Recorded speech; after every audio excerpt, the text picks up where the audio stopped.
Bom, já deu tempo suficiente de guardar os segredos. Agora tá na hora da análise mais completa que você vai encontrar sobre Homem-Aranha Brand New Day. Com spoilers. Preparado? Vídeo completaço. Vamos lá. Mas as aranhas que conseguem resistir passam por um tipo de renascimento. Ernesto Trantes, Peter aqui. Vocês cobraram, né? Peter, está demorando. Cadê a análise completa? Galera, pra gente fazer essa análise, a gente precisa realmente de tempo.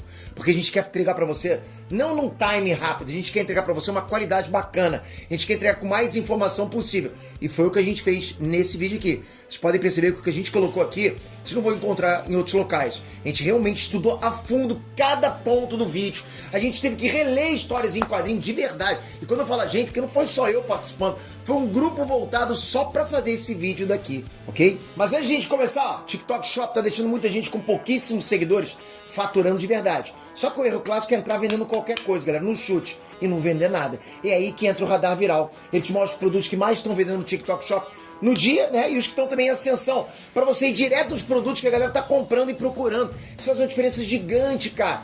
É mais demanda, mais alcance, mais conversão pra você, mais dinheiro de comissão entrando pra você. E o Radar Viral ainda te mostra os vídeos do TikTok Shop que mais estão vendendo pra você usar de fonte, montar o teu vídeo. Tipo um react, né, tela verde. Essa quase não tem trabalho nenhum, cara. É um mapa do que funciona no TikTok Shop sem adivinhação. Bora começar a ganhar dinheiro hoje no TikTok Shop. Link pro Radar Viral aqui embaixo, descrição, comentário fixado, QR Code. Vamos lá, galera, começar. A essência do Homem-Aranha. Bom, de todos os filmes do Homem-Aranha, do Tom Holland, esse foi disparado o filme que melhor entendeu e melhor representou o personagem.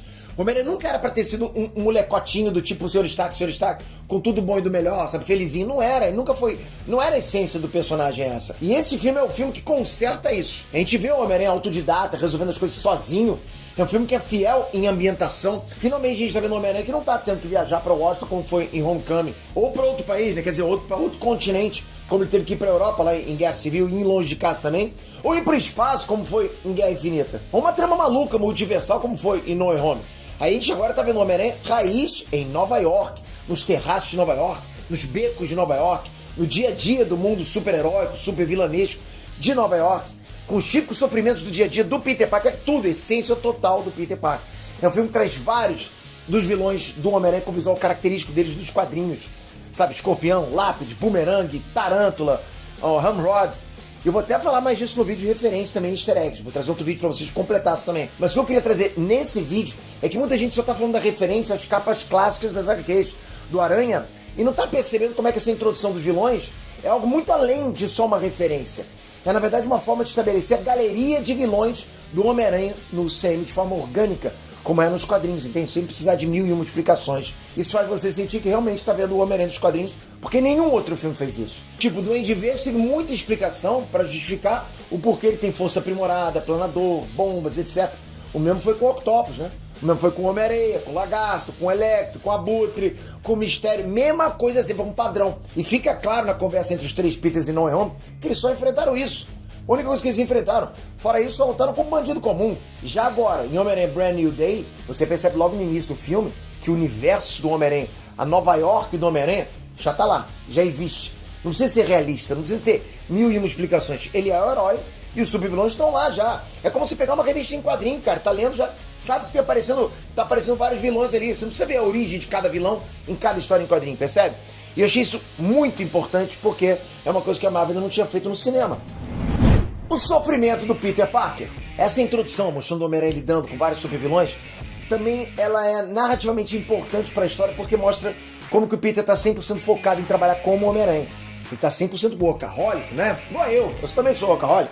É os dois Peter, né? O Peter é um personagem bem fatalista. Então ele aceita como uma fatalidade esse destino que ninguém mais conhece, o Peter Parker. É como se ele não tivesse o que fazer com o fato que ele deixou de existir como pessoa, sabe? Ele tá abdicando de toda a vida dele como Peter Parker e sendo só o Homem-Aranha. Logo no começo do filme, uma vizinha, gatinha, dá em cima dele, né? Fala que eles moram no mesmo andar e imediatamente o Peter pede pra mudar de andar. Ele não tá pensando em relacionamento, ele não tá pensando em seguir em frente, ele ainda tá de luto pela Tia May, ele tá de luto pelo relacionamento que ele perdeu com a MJ. Ele ainda ama a MJ e ao mesmo tempo ele não quer uma pessoa morando perto interessada nele. Então ele vai para andar do terraço que não tem ninguém, principalmente para evitar que descubram que ele é o Homem-Aranha. Porque o lugar em que ele mora não é a casa do Peter, é a base de operações do Homem-Aranha. Você entende a diferença?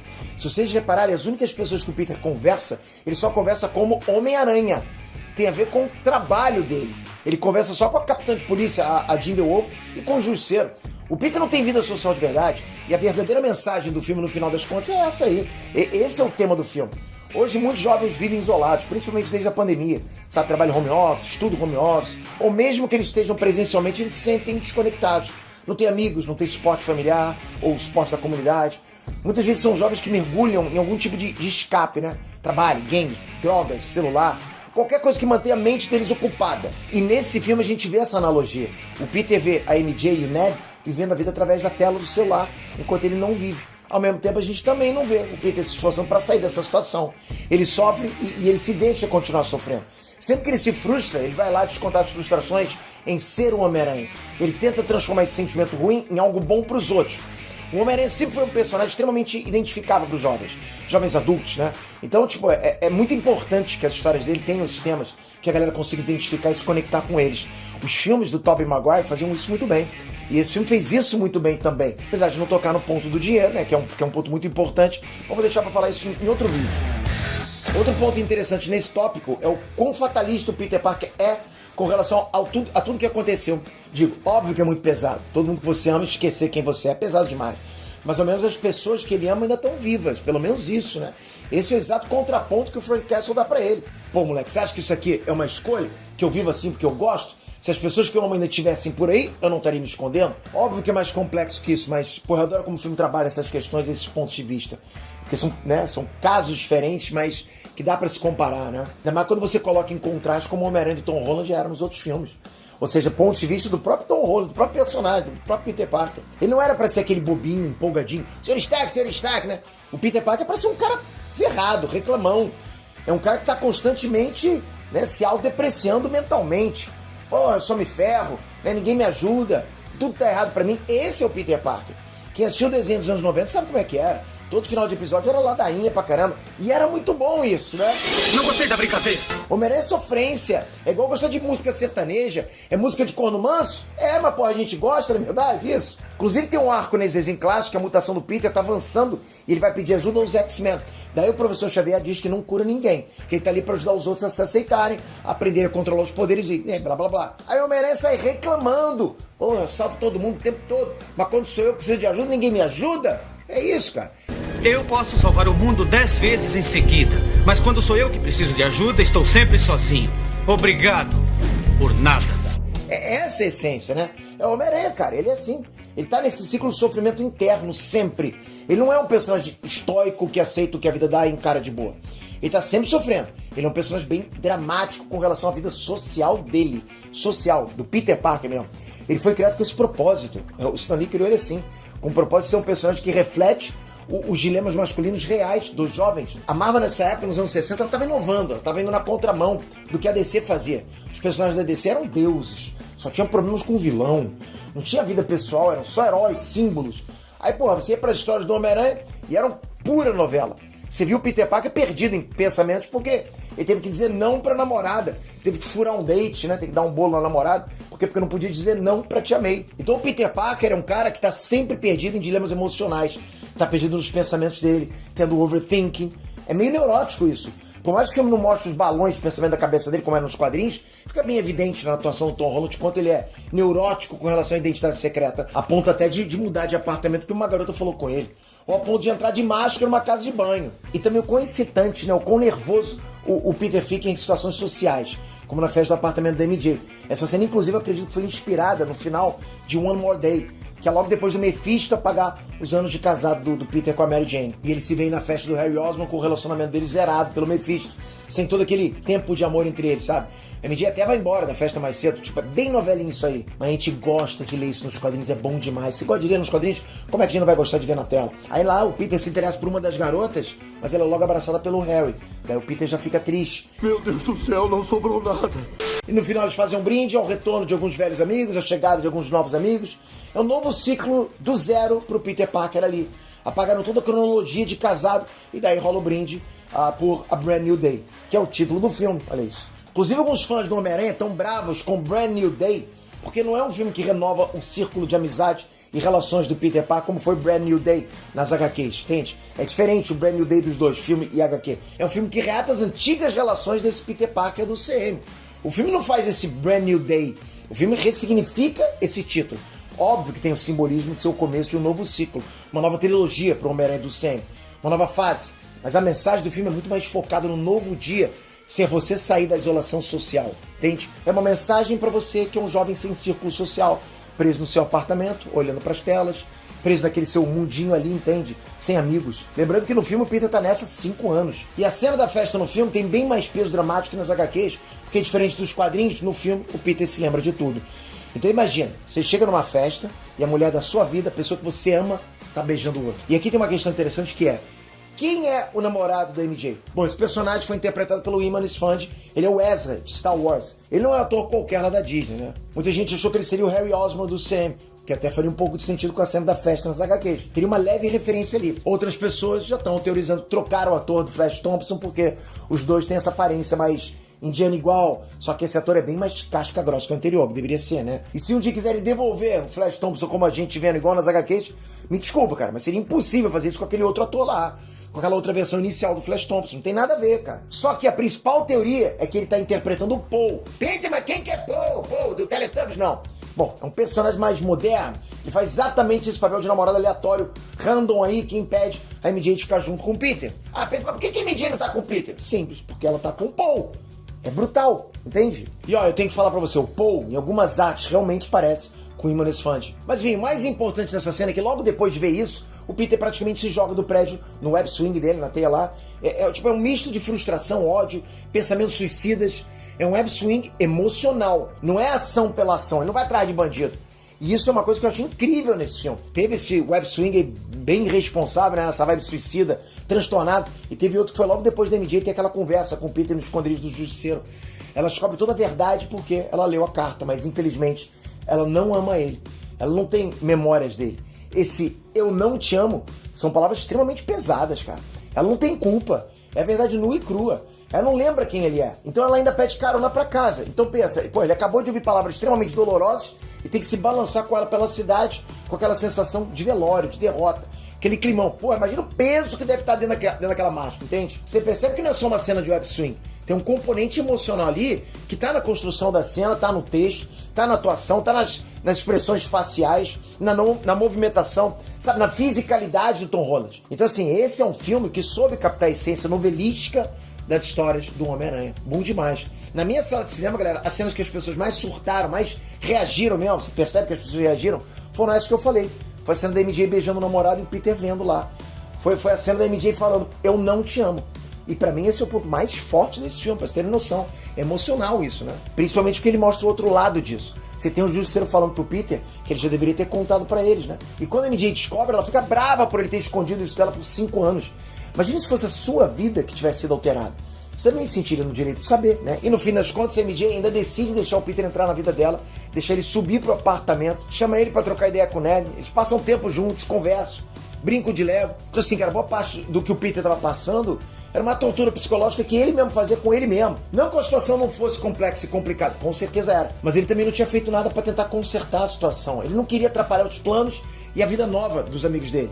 E cara, isso é tão Peter Parker, que me fez lembrar uma HQ que o Peter sente que vai passar o Natal sozinho. Rolam uns maus entendidos e ele acha que a Mary Jane tem outros planos, que a Tia May tem outros planos.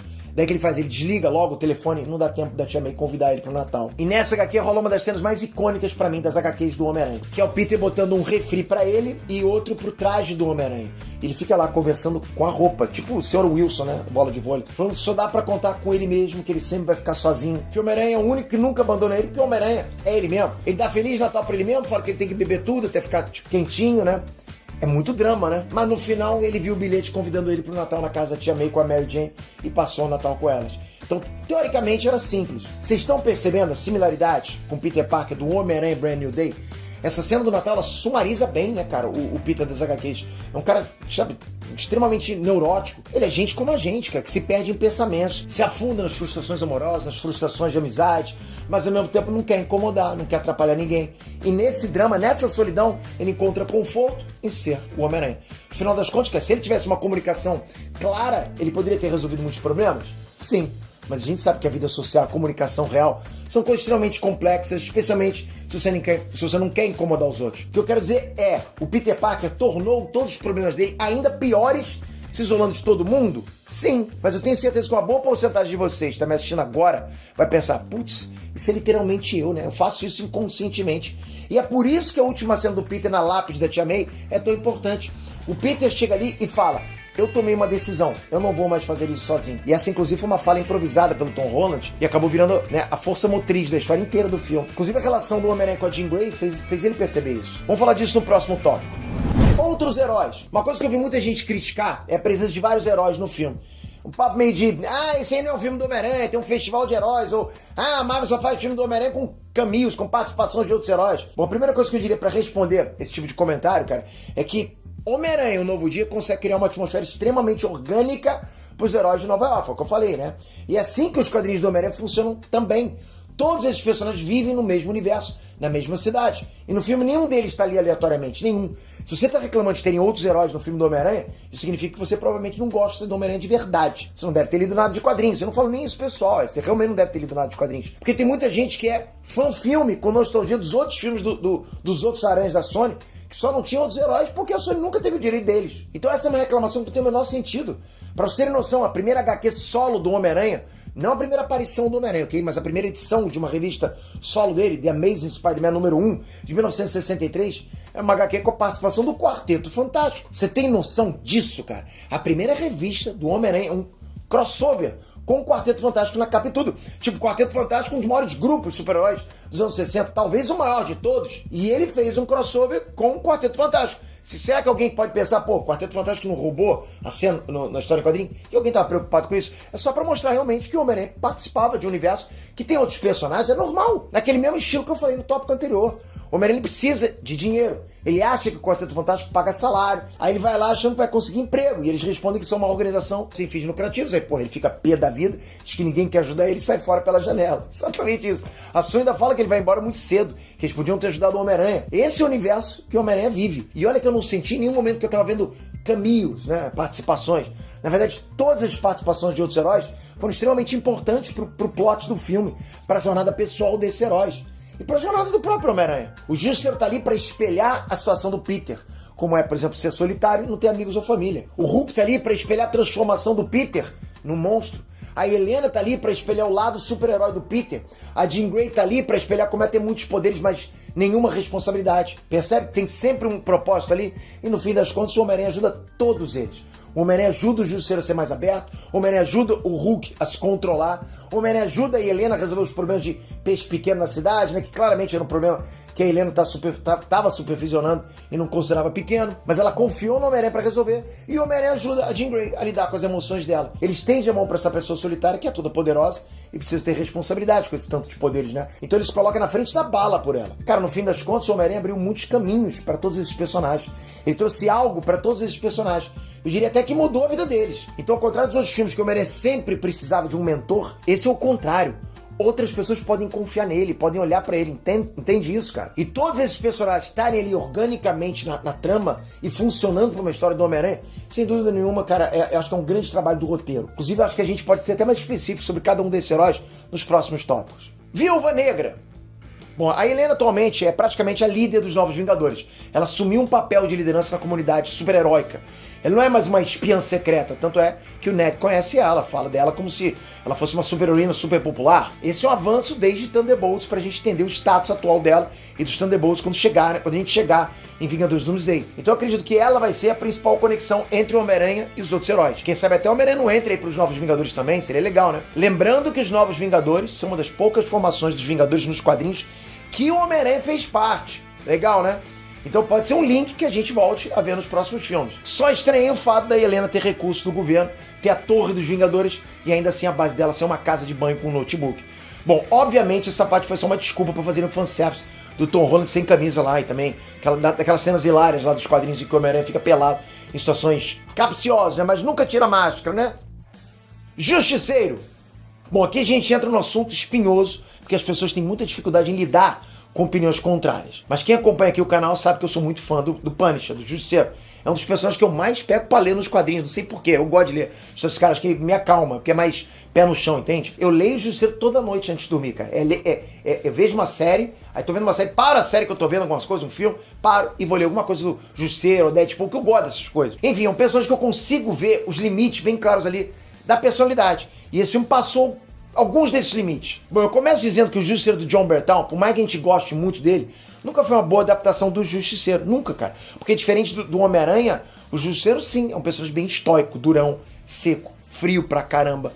Mas o Justiceiro do John Bernthal é meio escandaloso, alucinado, ele fica urrando, fica irritado pra caralho, fica tendo visões no quarto dele. É um Justiceiro maluco, literalmente. O Justiceiro não é assim nos quadrinhos. Ele é frio, calculista, cara. Ele olha, analisa. Ele não é um cara escandaloso, entende? Não fica urrando. O Justiceiro das HQs é um cara muito mais calculista, inteligente, sabe? Esse tipo de coisa. Inclusive, de cara, esse foi um ponto que eu gostei no Justiceiro desse filme. Ele me pareceu ser bem mais centrado, bem mais inteligente. Ele tá bem diferente do Justiceiro super afetado emocionalmente que a gente vê na série do Demolidor e no especial dele. Tem uma cena que o Peter acha que o Frank não tem várias paradas lá, né? Que era apetrecho de metalurgia, tecnologia e tal. Mas o Frank tem tudo lá. E é pro Justiceiro ter tudo isso mesmo, cara. O Justiceiro dos quadrinhos é um cara super preparado. Preparado, inclusive, pra lutar contra super-humanos. Contra super-vilões poderosos.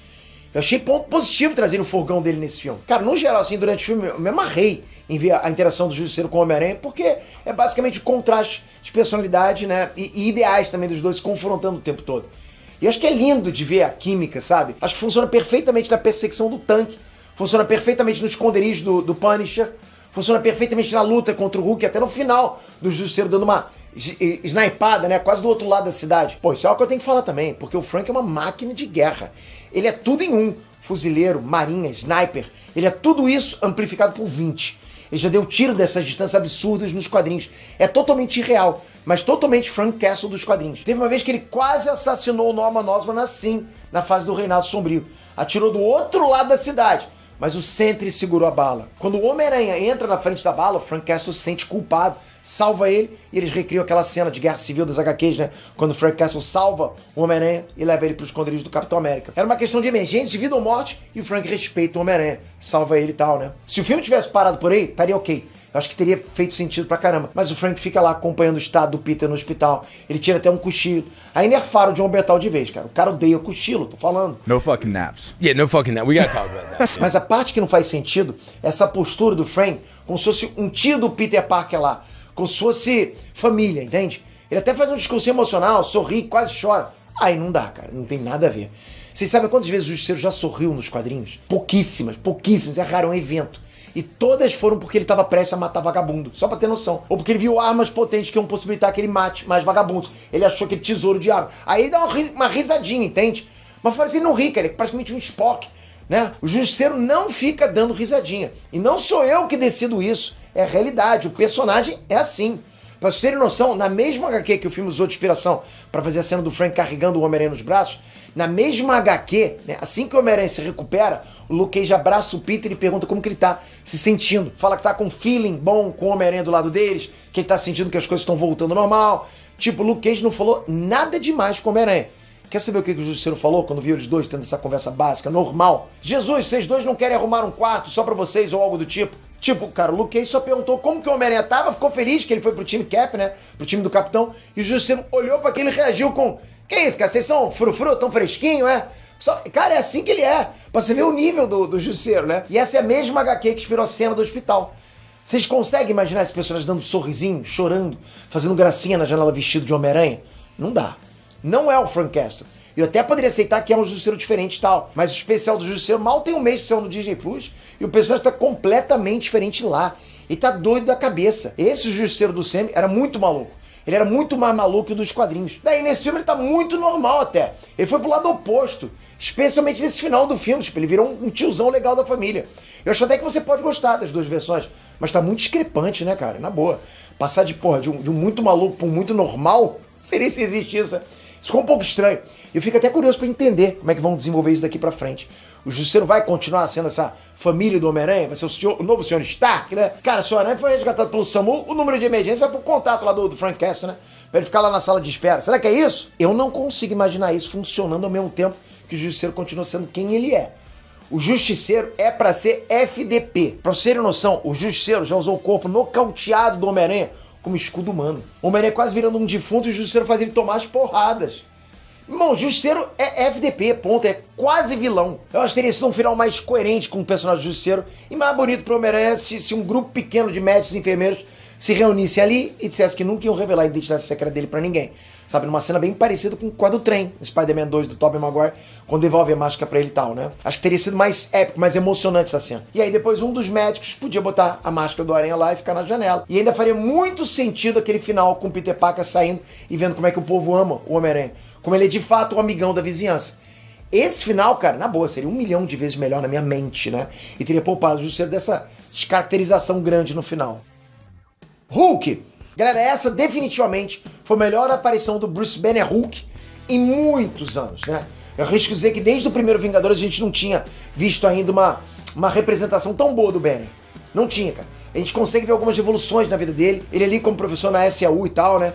SAU é Empire State University. É a universidade que o Peter Parker se forma em ciências nos quadrinhos. Mas no filme fica claro que o Peter não tá na universidade. E não tem mais histórico de nada. Não tem mais histórico escolar, não tem mais como ele ir pra universidade, porque o Peter Parker não existe. Eu quero ver como é que vão resolver isso nos próximos filmes. Porque, pô, Peter Parker teoricamente deveria se formar e trabalhar como professor de ciência, é o que acontece nos quadrinhos. Mas enfim, Bruce Banner parece estar feliz, dando aula lá, legal, né? Uma das alunas a que faz a pergunta do Thanos é a Cindy Moon, a heroína Silk. Ela é a Silk. Ela é uma garota que foi mordida pela exata mesma aranha radioativa que mordeu o Peter Parker. E por que isso importa? Bom, porque por terem sido mordidos pela mesma aranha, os dois têm uma conexão gatilho que faz o corpo deles disparar um feromônio sexual de cópula. Traduzindo, eles não podem se ver. Caso se vejam, eles começam a se acasalar violentamente, sem conseguirem se controlar. Como isso não rolou ali no meio da sala de aula, eu acho seguro dizer que ela não deve ter sido mordida pela aranha ainda. Mas enfim, voltando pro Bruce Banner, ele tá com o Omnitrix dele lá, né, que ajuda ele a controlar o Hulk, ajuda ele a se transformar e destransformar. E era naquilo que o Peter estava interessado. Ele queria uma forma de suprimir a transformação dele. E ele conseguiu. E de quebra ele acidentalmente criou um aparelho que o controle de danos teve acesso para fazer engenharia reversa. E é um aparelho capaz de neutralizar os poderes mutantes gerados pelo gene X. O que significa que o Peter Parker talvez seja o Oppenheimer para os mutantes no CM. Imagina o Magneto vendo os mutantes em campos de concentração usando chips inibidores criados pelo Homem-Aranha. Imagina se botam isso naquela coleira inibidora. Cara, isso vai dar muita M no futuro, escreve isso aí. O próprio Bruce Banner alertou sobre isso. O que é que você vai considerar como coisa boa e coisa ruim? No caso dos mutantes, dos X-Men, a mutação, o que o Peter identificou como coisa ruim para suprimir, na verdade, é quem eles são de fato. A mutação é a identidade deles como espécie. E nesse filme mesmo, a resolução final pro Peter não era suprimir a mutação, e sim aceitar a mutação. Aceitar a evolução dos poderes dele. Aceitar quem ele pode se tornar. Obviamente, isso tudo ressoa com o Bruce. E esse filme foi um grande novo momento para a história do Hulk no CM. O Hulk é Hulk mesmo. Não aquela forma de Hulk controlada pelo Banner, mas sim o Hulk selvagem. Essa personalidade finalmente se soltou depois de Vingadores de Guerra Infinita. Dentro do CM, a última vez que essa personalidade tinha saído, tinha sido há 13 anos atrás. Então foi muito tempo sem um incidente com o Hulk. A luta do Homem-Aranha contra o Hulk, eu não sei vocês, porra, mas eu achei incrível. Hulk muito casca grossa. O Homem-Aranha conseguindo mostrar toda a agilidade dele, versatilidade com as teias. Eles criam ali um argumento para o Homem-Aranha conseguir aguentar os socos do Hulk, que é os braços dele estarem sendo puxados para trás, né, por entulhos do prédio. Então é como se isso estivesse segurando os socos dele para não irem com tudo no Homem-Aranha. E ao mesmo tempo, assim que a raiva do Hulk foi diminuindo, os entulhos foram puxando o Hulk para baixo. É um nerf? Sim, também é um nerf. Personagens como Thor, Hulk, Superman, cara, tem que puxar esses entulhos aí como se fossem palito de dente, entende? Mas eu acho que dentro dessa história do Homem-Aranha, cara, foi uma boa desculpa aí pro Peter não virar um mingau-aranha. Porra, senão o que ia acontecer? E eu também curti aquela referência do Hulk lembrar do Peter e diminuir a raiva. Isso porque quando todo mundo esqueceu quem era o Homem-Aranha por causa do feitiço, o Banner esqueceu, mas o Hulk tava, porra, guardando aquilo lá dentro. Ele não foi afetado. Então o Banner esqueceu, mas o Hulk se lembra. Outro ponto a se pensar agora sobre o Hulk é se o Banner foi levado para cuidar dos médicos ou se o controle de danos vai fazer experimentos com ele, assim como anda fazendo também com os mutantes. Mutação do Homem-Aranha. Bom, aproveitando o gancho para falar da mutação, né? A transformação em aranha nesse filme é um paralelo da transição masculina da puberdade para a idade adulta. Eu acredito que isso tenha ficado óbvio na cena do Peter segurando a mão dele enquanto sai um jato incontrolável de teia orgânica, né? Gosma branca, e no finalzinho saem 2 microjatinhos, né? Ah, rapaz, tem certeza que você pensou maldade na hora, admite. Então você tem ali o Peter aumentando a isolação dele, ficando perturbado com o excesso de sensações fora de casa, aumentando a agressividade, ao mesmo tempo que se torna mais forte. É mais um momento que vem a frase, com grandes poderes vem grandes responsabilidades. Então eu acredito que essa transformação foi algo que eles colocaram pra dar um drama a mais no filme, um elemento a mais, e funciona. Esse elemento é a conexão do Peter com o tema mutação, que é o que justifica a presença do Hulk e da Jean Grey no filme. Então eu não acho que foi à toa, só que, pô, o filme termina com esse ponto em aberto. O Homem-Aranha já teve muitos arcos como Aranha Humana, arcos que a mutação dele começou a acelerar. E o arco que eu acho que mais usaram de inspiração pra esse filme foi o do Paul Jenkins, porque lá que tem aquele negócio do olho preto, o corpo se transformando, a mutação natural dele evoluindo, e no final ele vira uma aranha mesmo, uma aranha gigante, horrível, né? Mas depois quebra essa casca e sai dessa transformação com teias orgânicas e tal, né? Os super sentidos, ele ouvindo tudo, é tipo, volta normal. E nessa história tem também aquela mulher lá, a Adriana, que controla a mente das pessoas da rua, policiais, trabalhadores. Eu acho que pode ter sido isso que usaram de inspiração pra fazer a Jean Grey desse filme. No futuro vão ter que explicar ou terminar esse arco da mutação do Peter. Vamos ver se vão pelo lado científico, pelo lado da conexão com os X-Men, como no arco do The Falcon, que é quando o Peter vira um monstro, vira a aranha humana. Ou vamos ver se eles vão querer ir pra um lado mais místico, como foi acontecido lá com aquela trama dos Totens Aranha, Morna, etc, né? Como no arco do Straczynski. Foi onde teve o negócio do casulo de teia, que eu falei. E eu até achei que eles iam ir mais a fundo na transformação já nesse filme, porque na animação clássica dos anos 90, o episódio que o Peter vira o Aranha Humana é o episódio que o Justiceiro caça ele, que ele pede ajuda aos X-Men por causa da transformação. Mas eu acredito que podem guardar esse arco para um próximo filme. Jean Grey. Bom, agora chegando na grande vilã do filme, né? Grande vilã. Isso é até estranho de se falar de Jean Grey, porque ela ainda tá muito nova. Ela ainda não é a Fênix, ela não tá fora de controle nem nada. Ela é só a Jeanzinha mesmo, cara. Só que a Jeanzinha do Sam chegou já sendo uma terrorista mirim. Ela fez agentes darem tiro um no outro, atropelou um senhorzinho de idade trabalhador, segurou Manhattan inteira de refém. Todo mundo travadão, sofrendo tortura mental. Eu tô um pouco dividido com o que eu acho com relação a isso aí, porque, pô, o lance da Jean se transformar na Fênix é justamente pelo fato de até ali ela ser uma menina doce e até engomadinha. Ela vem de uma família boa, uma família com dinheiro, é bem educada, refinada. Tem pais que se preocupam com ela, chamam o professor Xavier para ajudar. Existe sim esse arco dela se isolar, que foi genial ser usado. Mas ela se isolava dentro do quarto dela. Mas no geral, cara, ela é uma boa menina. Aí só depois ela vai aos pouquinhos ficando mal educada, estranha. E daí ela vira Fênix e perde o controle. Essa é a reviravolta. É estranha essa Jean que já começa meio guerrilheira do Sam. Ó, galera, não me entendo errado. Eu gostei da história do filme. Acho que criaram vários mecanismos ali pra fazer a Jean funcionar. Criaram ali aquela regrinha dos 10 metros pra ela atravessar de mente em mente, né? E gerou ótimas cenas. E no final a Jean desbloqueia o potencial dela. É legal ver uma telepata pelona em cena. A relação dela com o Peter é ótimo, sabe? Ver o Peter assumir essa posição de suporte, mentor, pela primeira vez, pô, bacana demais. Eu acho que pode ser o começo de um contato importante do Homem-Aranha com os X-Men. E se o Sam quiser inventar de desenvolver uma relação entre eles, né, como tem muita gente shippando por aí, eu não vou achar tão estranho, considerando que nos quadrinhos o Homem-Aranha já roubou um beijo da Jean quando eles eram mais novos, ok? E ela costuma ser bem carinhosa com ele. Você entende, né? Eles dois seriam um casal, o cara é menos pior, que aquele triângulo amoroso ridículo com o Wolverine lá. Pô, aquele é ridículo. Essa Jean já toda diferente, entende? Então, cara, tipo... ela já tá diferente, então não tem que... Pra ser mais diferente não falta muito. Jean órfã fazendo terrorismo por aí não me pareceu a Jean Grey, ok? Eu acho que eles vão pra um caminho totalmente diferente com essa Jean do Sam. Quer dizer, já foram, né? A adição da Sarah Grey foi algo que eu realmente não esperava na história, porque a Sarah sempre foi uma ninguém na história dos X-Men. Volta e meia tinha algo pequeno sobre ela lá, né, cara? A Jean lembrava dela, ou citava ela, ou ela aparecia numa reportagem falando sobre os mutantes, defendendo a irmã.